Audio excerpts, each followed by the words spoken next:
On August 31st, 1997, at 12:23 in the early morning in Paris, the black Mercedes S280, traveling through the Pont de l'Alma tunnel, struck the tunnel's 13th pillar at an estimated speed of between 55 and 75 miles per hour. There were 4 people in the car. Driver Henri Paul died on impact. In the right rear seat, Dodi Fayed also died on impact. In the left rear seat, Diana, Princess of Wales, survived the crash, but died 3 hours later at the Pitié-Salpêtrière Hospital. The only survivor was bodyguard Trevor Rees-Jones, traveling in the front passenger seat with his seatbelt fastened. Dodi Fayed was 42 years old. He had been dating Diana for exactly 42 days. In the hours that followed the accident, the world processed Diana's death with an intensity that has no precedent in the media history of the 20th century. 75 million people watched the funeral live in the United Kingdom. 2 billion worldwide. Newspapers in 30 countries published special editions. The traffic lights of London went dark during the funeral procession. Dodi Fayed was buried privately in the United Kingdom 24 hours after the accident. His funeral was not televised. His name appeared in most headlines as an appendage to Diana's. The man who died in the same car as the most famous princess in the world was processed by the international press as context, not as protagonist. What that editorial decision concealed was the real story of Dodi Fayed, one more complex, darker, and more revealing about how money, power, and identity function in the world than Diana's story. It was also the story of a man who spent his entire life trying to become something the world he lived in would not let him finish becoming, and who died at the precise moment when he had come closer to it than ever before. That is the story we are going to tell. By the end of this video, you're going to understand why Dodi Fayed was not the man who appears in the headlines. You're going to see who Mohamed Al Fayed was, his father, and why Dodi's life was from the very beginning an extension of his father's projects and ambitions before it was ever a project of his own.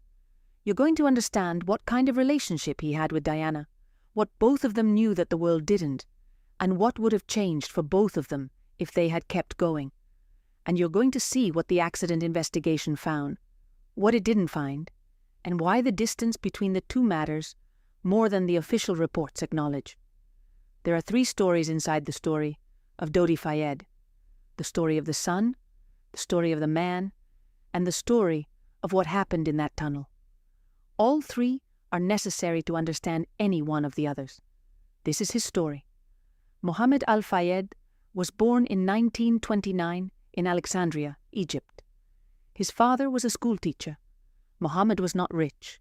He was ambitious in the specific way of men who have seen up close what money can do and have decided they want it regardless of the cost of obtaining it.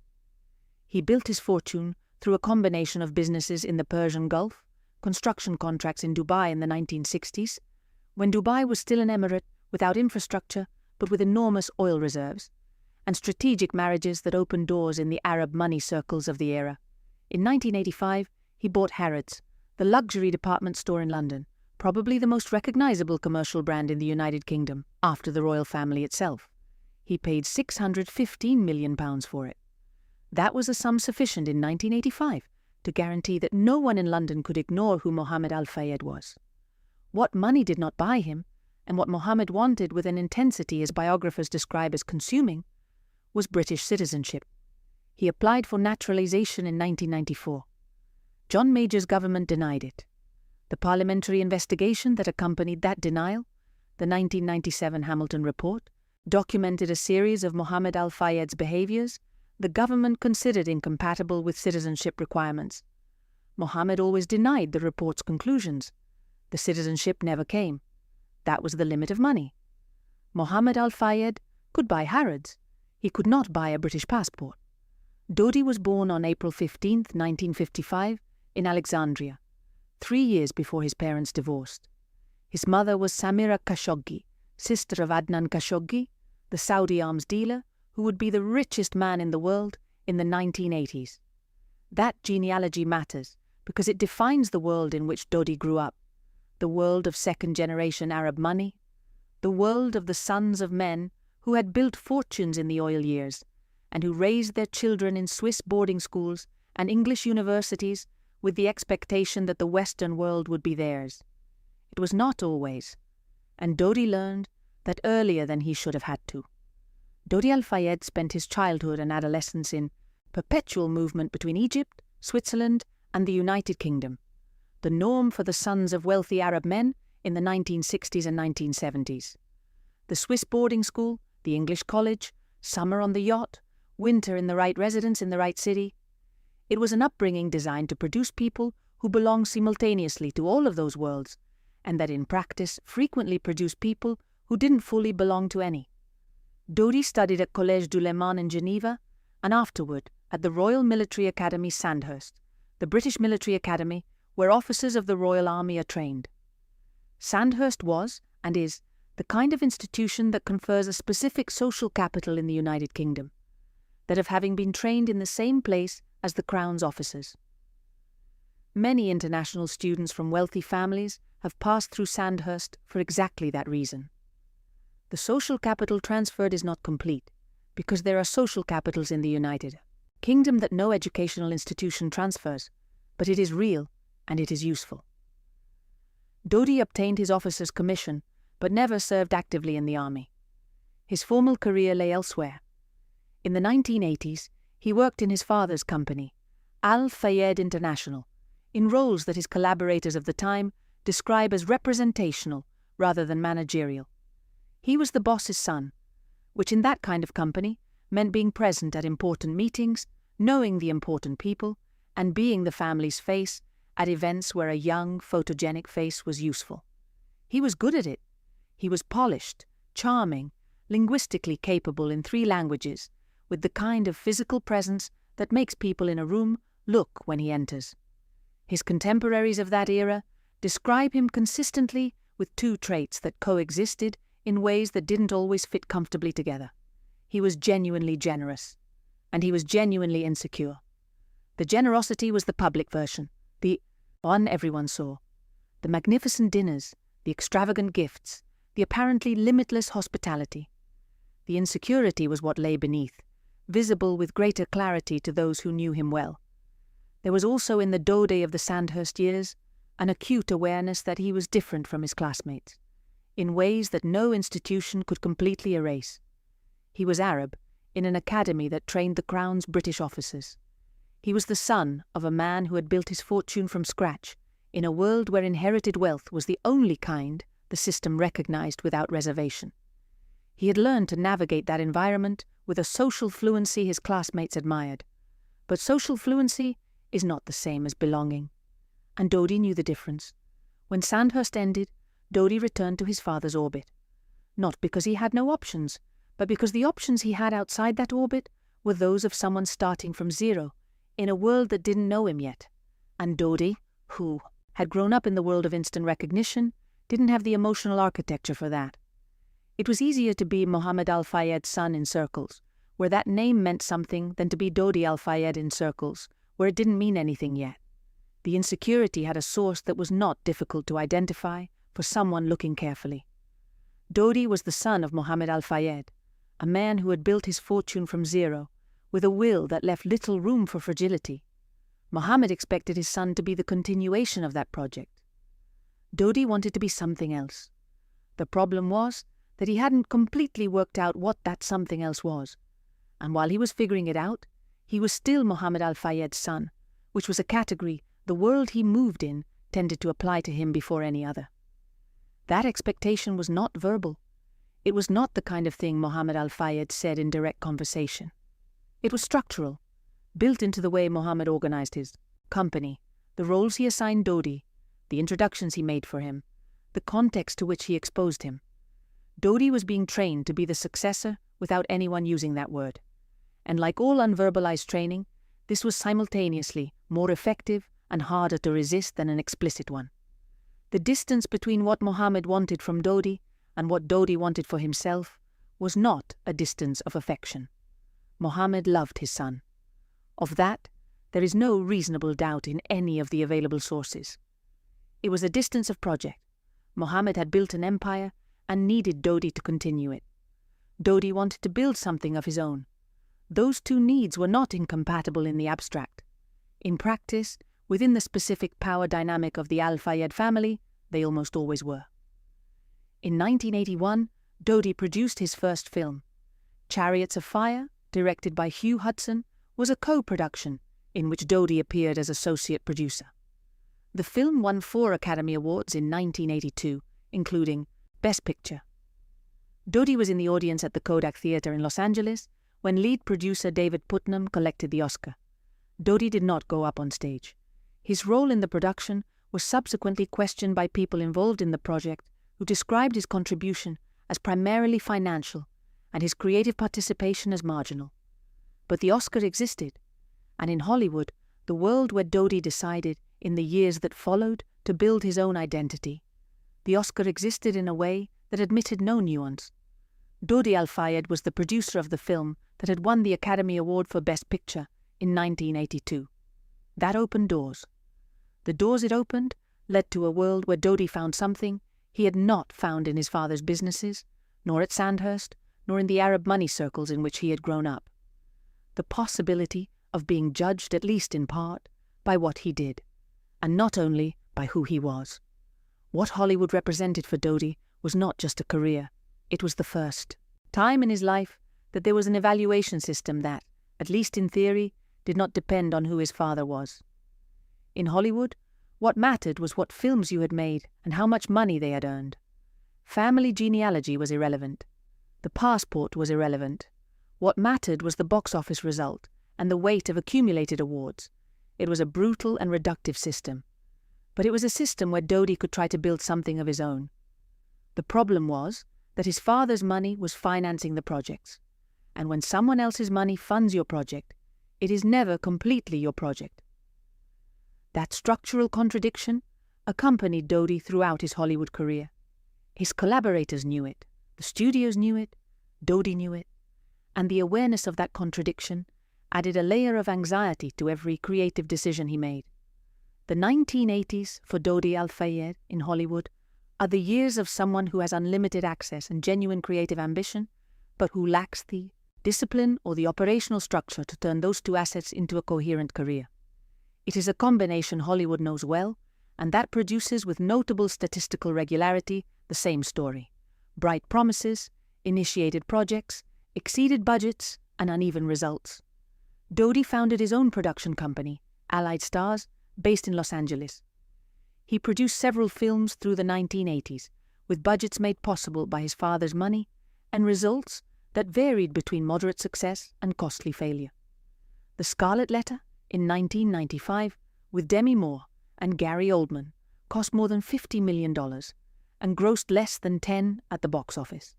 It was one of the most notable failures of that year in Hollywood, and placed Dodi in a position in the industry that was difficult to reverse. The producer whose money is welcome, but whose creative judgment generates doubts. His collaborators in Los Angeles of that era described two versions of Dodi that coexisted with a certain discomfort. The version in development meetings, attentive, with ideas, with broad cultural references, and an eye for stories that went beyond that of a simple financier. And the version in production, where his tendency toward indecision, toward changing his mind, toward postponing difficult decisions, generated friction with directors and studios that needed clarity. He was also, in those years, a man whose personal life was active enough to generate occasional headlines in the American gossip press.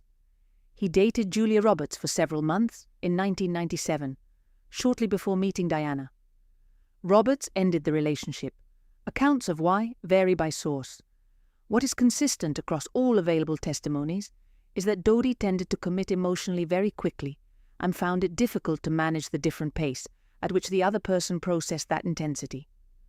There was also a dimension of Dodi's life in Hollywood that his biographers mention in passing, but that is relevant to understanding the structure of his existence, his relationship with money. Dodi managed his own money in no practical sense. His expenses, his apartment on Park Lane, his private jet travel, his film productions, all passed through his father's financial structure. Not because Dodi lacked direct access to funds, but because he had never built real financial independence from Mohamed. It was the most concrete form in which his father's orbit continued to define him. even in the years when Dodi had been living in a different country and working in a different industry for decades. The money was his father's. And money, more than anything else, is what makes a person independent or dependent on another. There was also an engagement. In 1997, weeks before the relationship with Diana began, Dodi was engaged to Kelly Fisher, an American model. The engagement was announced and then cancelled when the relationship with Diana became public. Kelly Fisher filed a lawsuit against Dodi for breach of promise of marriage. The lawsuit was withdrawn after the accident. The existence of the engagement and its abrupt cancellation is one of the elements of Dodi's story that the more romantic narratives about his relationship with Diana tend to pass over. But there was something in Dodi's life during those years that goes beyond the film projects and the relationships. Something that people close to him describe in ways that are remarkably consistent with one another. The sense that Dodi was always in transit between Los Angeles and London, between his apartment on Park Lane in London and his father's yacht in the Mediterranean, between the identity of the Hollywood producer and that of the son of Harrods owner, between the Western world where he had been educated and the Arab world from which he came. He never quite arrived. He never quite settled. It was a form of existence that his contemporaries interpreted as freedom, and that Dodi lived with an anxiety that was not always visible, but was permanent. To understand Dodi's relationship with Diana, it is essential to first understand Mohamed Al Fayed's relationship with the British royal family, because it was that relationship that created the context in which Dodi and Diana met, and because Mohammed's motivations in that context were not those of a father who wanted his son's happiness. Mohamed Al Fayed had cultivated over many years a relationship with the Spencer family, Diana's family, of the kind that in English aristocratic circles is called a patronage relationship. Mohamed was generous with the Spencer family in ways that included the use of Balmoral Castle, Mohammed's country house in Scotland, for family vacations. It was the kind of generosity that in that world creates implicit obligations that are never verbalized, but that everyone understands. In the summer of 1997, Mohamed invited Diana and her sons, William and Harry, to spend a vacation on the yacht Jonicol in the Grisiyams Mediterranean. It was the same period during which Dodi was also in the Mediterranean. The meeting was not accidental in the sense that it did not happen by chance on some unorganized beach. It was facilitated with the meticulousness of someone who had a clear vision of what he wanted to happen. What Mohamed wanted is something he himself has described in various interviews over the years, with variations in tone, but with a consistency and substance that leaves no room for ambiguity. He wanted Dodi and Diana to marry. He wanted through that marriage a connection with the British royal family that would compensate for the citizenship the British government had denied him. The word compensate may not be precise. What Mohamed wanted was exactly that, the family bond with the crown that the passport had not given him. This is not a cynical reading of the situation. It is the reading Mohamed himself has offered in public.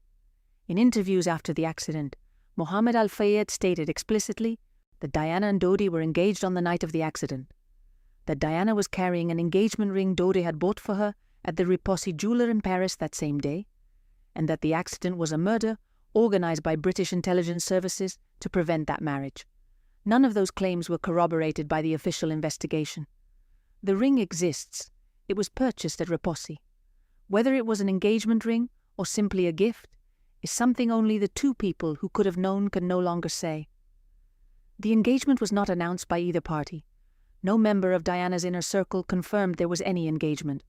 The murder theory was investigated by Scotland Yard in the process known as Operation Paget, which produced an 832-page report in 2006 and concluded there was no evidence of a conspiracy. But let us return to Dodi, because there is a question that analyses of this story rarely ask with sufficient care. What did Dodi want? The answer to that question is more complex than any of the available versions, and it is the key to understanding everything else. Diana Spencer was 36 years old in the summer of 1997. She had been divorced from Prince Charles for 2 years. The divorce was finalized in August 1996. The interview Diana gave to Martin Bashir for the BBC's Panorama programme in November 1995, in which she spoke of her marital problems, her extramarital relationships, her bulimia, and her self-harm, had generated an unprecedented crisis in the relationship between Diana and the royal family. Queen Elizabeth II requested the divorce in December 1995. It took effect in August 1996. Diana had lost the title of Her Royal Highness. She had retained the title of Princess of Wales. She had negotiated a financial settlement of around £17 million. She had kept her residence at Kensington Palace. And in the 2 years since the divorce, she had built a life that was more her own than it had been at any moment since. She married in 1981. That life included her work with humanitarian organizations, genuine work with real impact. In January 1997, Diana visited Angola in a campaign to raise awareness about anti-personnel mines that had concrete political effect, contributing to the acceleration of the process that would lead to the Ottawa Treaty banning landmines, signed in December of that same year. There were people who questioned the depth of her humanitarian commitment. The people who worked with her on those campaigns were not among them. Her life also included relationships. The most documented of the years between the divorce and the meeting with Dodi was the one she maintained with Hasnat Khan, a cardiac surgeon of Pakistani origin working at the Royal Brompton Hospital in London. The relationship lasted approximately 2 years, between 1995 and 1997. It was serious in the sense that Diana described it to her friends as the most important relationship of her adult life. Hasnat Khan was the kind of man with whom Diana could imagine a different life. Intelligent, with a profession of service, without a media or political agenda, without the history that came with any man in the world Diana normally inhabited. Hasnat Khan ended the relationship in the summer of 1997, a few weeks before the relationship with Dodi began. The reasons were never completely public. What is known is that cultural differences and the media pressure on a relationship, both of them had tried to keep private, had generated tensions that Khan found unsustainable. Diana arrived at the summer of 1997 with that loss fresh.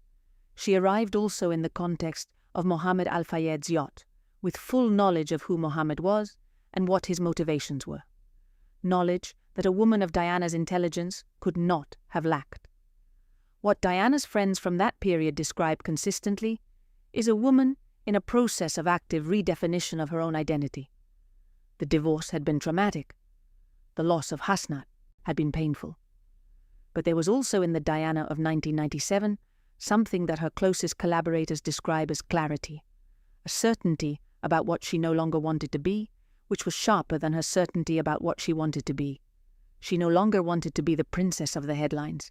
She no longer wanted to be the instrument of any agenda other than her own. What she did want remained an open question. That open question is the context in which the summer with Dodi must be read. Diana was not looking for a husband in the conventional sense. She was searching, with the urgency of someone who had spent too long being the character others needed, for a way to be herself without the world collapsing around her. Whether Dodi was part of that search, or whether he was the provisional answer she found while the search continued, is something that 42 days were not enough to establish with certainty. There are two possible readings of her decision to start the relationship with Dodi. The first is that Diana was genuinely attracted to Dodi, and that the relationship was what it appeared from outside, the beginning of something real between two people who liked each other and who were at a point in their lives when they needed exactly that kind of connection. The second is that Diana used the visibility of the relationship with Dodi deliberately to send a message to the British establishment at a moment when her relations with that establishment were especially tense. The people who knew Diana well during that period are divided between those two readings. Paul Burrell, her butler and one of her closest collaborators, described the relationship with Dodi as a distraction, not a destination. Diana's close friend Lucia Fletcher de Lima said Diana was genuinely happy with Dodi in ways she hadn't been with anyone in years. Rosa Monckton, another close friend, said Diana was confused about her feelings and that things were moving at a speed Diana herself had not fully processed. What is verifiable is the chronology. The relationship began in July. The accident was August 31st, 42 days. In those 42 days, the two saw each other in the Mediterranean, in Paris, in London, on the yacht Jonicle. They were photographed kissing. They visited jewelry stores, they talked on the phone, and they held conversations about the future that neither of them survived to recount. What Dodi thought about Diana during that period is something his closest collaborators describe in ways consistent with what is known about his general character. He was intense. He was completely committed to the relationship. He spoke of Diana with a frequency and intensity that surprised even people who knew him well and were accustomed to his way of becoming emotionally involved quickly. Whether that intensity was love in the full sense of the word, or whether it was partly the reflection of what it meant for Dodi's identity to be with the most famous woman in the world, is another question without a verifiable answer. But there is one thing that can be said with certainty. In those 42 days, Dodi Al Fayed was more publicly visible than at any other moment in his life. More visible than after the Oscars of 1982, more visible than during any film project. And that visibility didn't come from what he was. It came from who he was with. It was exactly the pattern that had defined his life from the beginning. On August 30th, 1997, Diana and Dodi arrived by Mohamed Al Fayed's private plane from Sardinia and landed at Le Bourget Airport on the outskirts of Paris around 4 in the afternoon. The original plan was to spend the night at the Al Fayed family's apartment at 1 Rue Arsène Housset near the Place Charles de Gaulle and continue to London the next day. What happened in the hours after their arrival in Paris has been reconstructed in great detail by Operation Paget and by the French judicial process. And yet, it contains elements that investigators never satisfactorily explained. They arrived first at the Hotel Ritz, owned by Mohamed Al Fayed on the Place Vendôme. The hotel assigned Dodi and Diana the imperial suite, the building's largest, at several thousand euros per night. They dined at the hotel's Les Espadons restaurant. After dinner, Dodi changed the plan. Instead of going to the Rue Arsène Housset apartment, which would have been more discreet, they decided to return to the Ritz to spend the night. Dodi called his bodyguard, Trevor Rhys-Jones, to organize the transfer. The change of plan was the first decision of the night that investigators analyzed in detail. The Rue Arsène Housset apartment had less media exposure than the Ritz Hotel. Returning to the Ritz meant going through the hotel's main entrance, which was staked out by dozens of paparazzi who had been waiting for hours. Dodi's decision to return to the Ritz rather than go to the apartment was interpreted by some sources as a lapse in judgment. It was interpreted by others as a deliberate decision to create a decoy. The car that would leave through the main entrance would be a distraction, while the black Mercedes S280 would exit through the rear entrance, the service door on the Rue Cambon. This was the second decision of the night that matters. The decoy plan was organized by René Delorme, Dodi's butler in Paris, and executed with a different car that left through the Ritz's main entrance, drawing most of the paparazzi. The Mercedes S280, with Henri Paul at the wheel, Rhys-Jones in the passenger seat, and Dodi and Diana in the back, left through the Rue Cambon at approximately 12:15 in the morning. Henri Paul. That name is the center of a controversy that the official investigations closed, and that certain subsequent analyses have reopened. Henri Paul was the head of security at the Paris Ritz Hotel. He was 41 years old. He was a light aircraft pilot in his free time. He had worked at the Ritz for 17 years and had the trust of the Al Fayed family. That night, Henri Paul had not been on duty when the evening began. He was called back to the hotel around 10 at night when the plan changed and Dodi needed someone he trusted to drive the alternative route. The question of Henri Paul's condition that night is the central question of the entire accident investigation. The autopsy found in his blood an alcohol concentration 3 times above the French legal limit, equivalent to approximately 1.74 grams of alcohol per liter of blood. It also found the presence of 2 medications, fluoxetine, an antidepressant in the SSRI family, and thioprid, an antipsychotic. The combination of alcohol with those medications has effects on coordination and perception that the experts for the prosecution and defense debated for years without reaching a complete consensus. What the investigation did not establish in a way that satisfied all observers was how Henri Paul had reached that state. Analysis of the Ritz security footage shows Henri Paul walking normally in the moments before departure. His brother, who was a doctor, said that the quantities found in the autopsy were incompatible with what he had observed in his behavior that night. The Paul family commissioned independent analyses that questioned the official autopsy results. The independent analyses were in turn questioned by the official investigators. The controversy over Henri Paul's condition on the night of the accident was never resolved in a way that satisfied all parties. The Mercedes S280 left the Ritz via the Rue Cambon at 12:16 in the morning. At 12:23, it entered the Pont de l'Alma tunnel. At 12:24, the car had struck the 13th pillar and come to rest. 8 minutes between the hotel and the crash. The paparazzi who followed the car from the Ritz have been the subject of extensive analysis in both investigations. That night, there were approximately 10 photographers on motorbikes and in cars following the Mercedes. The speed at which they were traveling was high. Investigators determined that the presence of the paparazzi was a contributing factor in Henri Paul's decision to travel at a speed above what was advisable for the tunnel's conditions. But the paparazzi did not cause the accident in the technical sense. They did not hit the car, did not force the specific maneuver that led to the impact. The car crashed because Henri Paul did not maintain control of the vehicle. Why did Henri Paul not maintain control? That is the question the investigations answered with the autopsy data, but that his defenders have continued to contest. The alternative theory, maintained by the Paul family for years, is that Henri Paul was not in the state the autopsy documented, and that the autopsy results were manipulated or contaminated. The official investigators rejected that theory. The independent analyses the family commissioned were questioned methodologically. The controversy over Henri Paul's state on the night of the accident was never resolved in a way that satisfied all parties. Operation Paget was the investigation Scotland Yard conducted between 2004 and 2006 into the circumstances of the deaths of Diana and Dodi.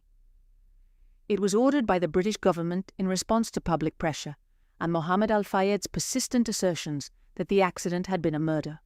The final report is 832 pages. It is demanding to read in its entirety, but its conclusions are clear. The speed of the Mercedes S280 at the moment of impact was estimated by experts at between 56 and 75 miles per hour. The speed limit in the Pont de l'Alma tunnel was 31 miles per hour. Henri Paul was driving at between double and triple the permitted speed in a narrow tunnel with curves, while his blood alcohol level was 3 times above the legal limit. The French investigation that preceded Operation Paget had concluded in 1999 that the accident was caused by Henri Paul's reckless driving, and that the paparazzi following the car bore responsibility for creating the urgency conditions that led to that speed. 3 photographers were initially charged. The case was closed in 1999. Operation Paget investigated 16 specific conspiracy theories documented with reference to the public claims of Mohamed Al Fayed and others. The central theory was that British intelligence services, specifically MI6, had organized the accident to prevent the marriage of Diana and Dodi and the possible pregnancy of Diana with a man of Egyptian origin and Muslim faith. The Paget report dismissed each of the 16 theories for lack of evidence, but there are elements in the investigation that its critics flag as unsatisfactory. The first is the analysis of the white vehicle. Several eyewitnesses to the accident stated they had seen a white vehicle, possibly a Fiat Uno, in the tunnel at the moment of impact. Forensic analysis of the Mercedes wreckage found traces of white paint consistent with a Fiat Uno. The white vehicle was never conclusively identified or located. The French investigation attempted to find it without success. Operation Paget also failed. The driver of that vehicle, if he existed, was never identified. The second element is the delay in the arrival of medical assistance. The accident occurred at 12:24 in the morning. The first ambulance reached the tunnel at 12:32, 8 minutes later. The French emergency medical protocol sets a response time target of 10 minutes for accidents in urban areas, so that time was not unusual. However, Diana did not arrive at the Pitié-Salpêtrière hospital until 2:06 in the morning, 1 hour and 42 minutes after the accident. The delay was explained by the French protocol of stabilization at the accident scene before transfer, which differs from the British protocol of rapid transport. The French emergency doctors who attended Diana in the tunnel considered it safer to stabilize her before moving her. Whether that was the correct decision is something medical experts have debated ever since. Diana arrived at the hospital with the pericardial sac, the tissue surrounding the heart, ruptured by the impact. The hospital surgeons attempted to repair it for 40 minutes. At 4 a.m, she was declared dead. Dodi Fayed had died on initial impact. He did not arrive at the hospital alive. He was not wearing a seatbelt. Neither was Henry Paul. Neither was Diana. The only seatbelt fastened in the car was that of bodyguard Trevor Rees-Jones, who was traveling in the front passenger seat. The absence of seatbelts in the rear seat is one of the simplest and most ignored details in the entire account of the accident. Had the 3 rear occupants and the driver been wearing seatbelts, the probability of survival would statistically have been far greater. Why they weren't wearing them was not established by any investigation. It was a 30-second decision that at 12:16 in the morning no one made. There is a tendency in coverage of the story of Dodi Fayed to focus on what Mohamed Al Fayed said after the accident, and to analyze those statements as expressions of a father's grief. There is grief in them, but there is also something more, something that changes how we see the entire story when viewed as a whole. Mohamed Al Fayed converted Dodi's death into the most intense and most protracted campaign of his life for the recognition the British system had denied him. That is not a hostile interpretation. It is what happened, with a fidelity to the pattern that is difficult to ignore. In the year after the accident, Mohamed Al Fayed installed a permanent memorial to Diana and Dodi in the food halls of Harrods. The memorial included an altar with photographs, flowers, and a glass supposedly belonging to Diana. It also included, from 1998, an announcement in a gilded frame proclaiming the official engagement of Diana and Dodi and Diana's pregnancy. Neither the engagement nor the pregnancy was corroborated by any investigation. Mohamed asserted them with the same conviction with which he asserted the assassination. In 1999, Mohamed Al Fayed met with Judge Scott Baker, who presided over the British inquest into the deaths of Diana and Dodi. In those sessions, Mohamed made statements about Prince Philip, the Duke of Edinburgh, that in any other context would have generated immediate defamation proceedings. He made them in the context of a judicial process, which provided legal protection. The royal family did not respond publicly. The inquest process concluded in 2008. The jury determined that Diana and Dodi died as a result of grossly negligent driving by Henry Paul, aggravated by the presence of the paparazzi. It also determined that Mohamed Al Fayed had not provided evidence to support the conspiracy theory. Mohamed Al Fayed sold Harrods to the Qatari Consortium Qatar Holdings in 2010 for £1.5 billion. The Diana and Dodi Memorial was removed from the store in 2014 by the new owners. Mohamed Al Fayed died in August 2023. He was 94 years old. He died without British citizenship. That detail is not minor. Mohamed Al Fayed spent 26 years, from Dodi's death to his own, building the narrative that the British state had murdered his son to protect the royal family. He invested money, time, and public energy in that narrative, in a way that has no parallel in recent media history. And he died as an Egyptian citizen in the country where he had lived for decades, where he had raised his children, where he had built his fortune. The state that he claimed had organized his son's murder never gave him the document he had applied for. There is something in that obstinacy that is difficult to read as pure grief. Mohammed's grief for Dodi was real, but the public campaign he built around that grief also served other purposes. It kept the name Mohamed Al Fayed in the newspapers. It kept Dodi as protagonist rather than appendage to Diana. And it constructed a narrative in which the British establishment was culpable for everything, from the denial of citizenship to the death of his son, which was exactly the narrative Mohamed needed to process a lifetime of exclusion by that same establishment. In September 2023, 1 month after his death, a Channel 4 journalistic investigation documented allegations of sexual assault against Mohamed Al Fayed from more than 20 women, many of them Harrods employees during the decades when Mohamed was owner.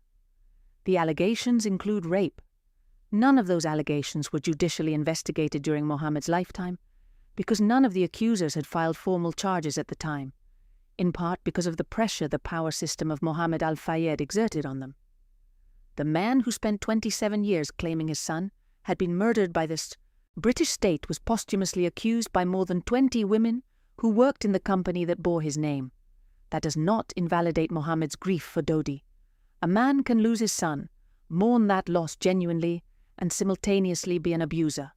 The two coexist with more frequency than public narratives about people usually acknowledge. But it does change the context in which the entire story of Dodi is read. The father who raised him, who organized his career, who facilitated the meeting with Diana, who built the memorial and the posthumous legend, was also the man who abused his company's employees with the impunity that uncontrolled power provides. Dodi grew up in that house. He absorbed that dynamic of power. And he spent his adult life trying to build an identity different from his father's, in a different industry, in a different country, with a different woman. Whether he would have managed it is the question without an answer that the early morning of August 31st, 1997, made permanent. Dodi Al Fayed was buried on September 1st, 1997, at the cemetery of the Barrow Green Court estate in Surrey, owned by his father. The funeral was private. Family members and close associates attended. No official representative of the British government attended. No representative of the royal family attended. His mother, Samira Khashoggi, who had divorced Mohammed when Dodi was 3 years old, and who had maintained a limited relationship with her son for much of his adult life, gave an interview to the Egyptian newspaper Al Ahram in 1998, in which she said that Dodi had been happy in the final months of his life in a way she hadn't seen in a long time. She also said she did not believe in the conspiracy theories. She said her son had died in a car accident and the world needed to let that be what it was. Kelly Fisher, the model to whom Dodi had been engaged weeks before the accident, withdrew her lawsuit and made no subsequent public statements. Her story disappeared from media coverage as quickly as it had appeared.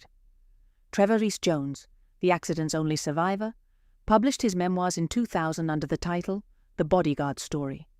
He said he remembered nothing of the moment of impact or the immediately preceding minutes. The head injuries he sustained had erased that part of his memory. The amnesia was evaluated by doctors and considered consistent with the documented cranial trauma. He did not remember whether Dodi or Diana were wearing seatbelts. He did not remember whether there had been contact with another vehicle.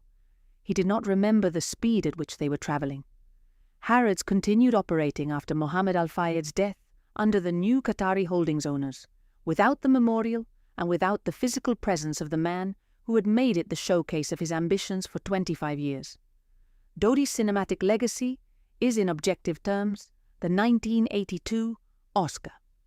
Chariots of Fire is a film that has survived with the solidity of British cinema classics. Dodi's name appears in the credits as executive producer. That is verifiable and permanent in ways that the other assertions about his life are not. The relationship with Diana is remembered primarily as the story of a summer, 42 days, the yacht in the Mediterranean, the visit to the Repossi jeweler, the dinner at the Ritz, and the tunnel. What Dodi Al Fayed would have been without that tunnel is the question his story leaves unanswered. He was 42 years old. He had projects. He had the most visible relationship of his life. He had, according to people who saw him in those final months, an energy and a presence that suggested something in him had changed in ways his previous life had not been able to produce. The people who knew him in his final months described someone who had found in the relationship with Diana something that anchored him in ways his previous projects had not managed, not because Diana was the solution to the structural problems of his identity, which she wasn't, but because the intensity of that relationship, the visibility of being with the most photographed person on the planet, gave him for the first time in his life a presence in the world that depended neither on his father's businesses nor on his film's box office results. He existed in a new way. Whether that new way was sustainable or whether it was only the most intense version of all the previous transits is something there was no time to find out. There is something about the age of 42 that has a particular resonance in this story. Dodi died at 42. He had been with Diana for 42 days. It is the kind of coincidence that people who believe in the meaning of numbers find significant, and that people who don't find simply a coincidence. What is not a coincidence is that 42 is the age at which many men, especially men who have lived under the pressure of a dominant father's expectations, begin to make the first honest assessment of what they have built and what they still want to build.